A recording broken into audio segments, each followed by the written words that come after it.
स्वागत है दोस्तों आपके अपने चैनल सौरभ की पढ़ाई में। दोस्तों आज की इस क्लास में अध्याय 6 त्रिभुज सीखेंगे। तो वीडियो को ध्यान से अंत तक देखिए जिससे आपको समझ में आए, और यदि चैनल में नए हैं तो चैनल को सब्सक्राइब और वीडियो को लाइक कर लीजिएगा।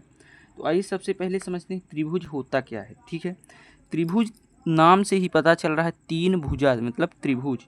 तो समझिए, तीन भुजाओं से घिरी बंद आकृति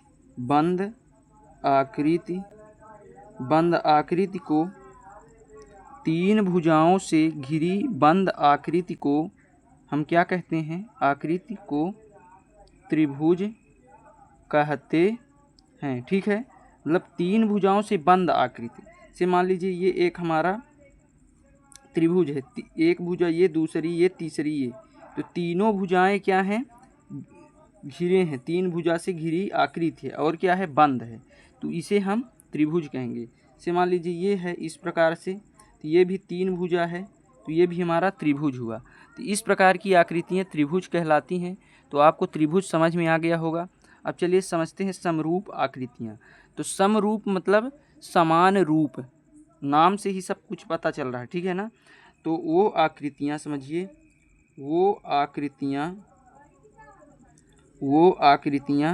जिनके रूप समान हो, ठीक है ना, वो क्या कहलाती हैं? समरूप आकृतियाँ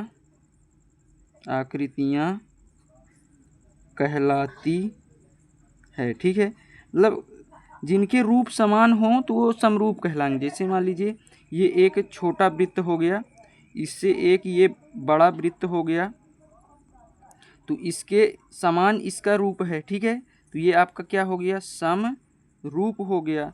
इसी प्रकार एक त्रिभुज बना लीजिए इस प्रकार का। ठीक है, और इसी रूप का एक और बन गया त्रिभुज, तो ये इसके क्या है? समरूप है। ठीक है, ये जो है त्रिभुज समरूप हैं। क्या है? समरूप। तो इस प्रकार से मान लीजिए वर्ग है, ये वर्ग है। ठीक है, एक इससे बड़ा हो गया। ठीक है, वर्ग, तो रूप तो समान है लेकिन आकार अलग अलग हैं, तो इससे कोई अंतर नहीं, रूप समान होना चाहिए, वो हमारे कहलाएंगे समरूप। तो वीडियो को लाइक कर लीजिएगा। अब समझते हैं सर्वांगसम क्या होता है। तो आइए समझते हैं सर्वांगसम क्या होता है। ठीक है, तो यहाँ पर वो आकृतियाँ ठीक है, जिनके रूप और आकार दोनों समान हो। क्या हो? रूप और आकार दोनों ही समान हो, समान मतलब बराबर हो, वह सर्वांगसम कहलाता है। ठीक है, तो मतलब रूप और उनके आकार यानी माप दोनों क्या होना चाहिए? एक जैसे होना चाहिए। जैसे मान लीजिए एक समबाहु त्रिभुज है। ठीक है, समबाहु का मतलब जिसकी सभी भुजाएं बराबर हो, समबाहु। ठीक है ना, तो एक और दूसरा समबाहु त्रिभुज ये इस प्रकार से, इसके भी तीनों भुजाएं बराबर हैं, तो इनके रूप भी एक जैसे हैं और आकार भी उतने ही हैं, तो ये आपके क्या हैं? सर्वांगसम। क्या कहलाएंगे ये? सर्वांगसम। तो इस प्रकार से जिनके रूप और आकार दोनों बराबर हों, एक जैसे हों, वो सर्वांगसम होते हैं। और जिनकी केवल रूप समान हो, आकृति उसके आकार कुछ अलग भी हों, तो वो आपके समरूप कहलाएंगे। और त्रिभुज क्या है? तीन भुजाओं से घिरी बंद आकृति त्रिभुज कहलाती है।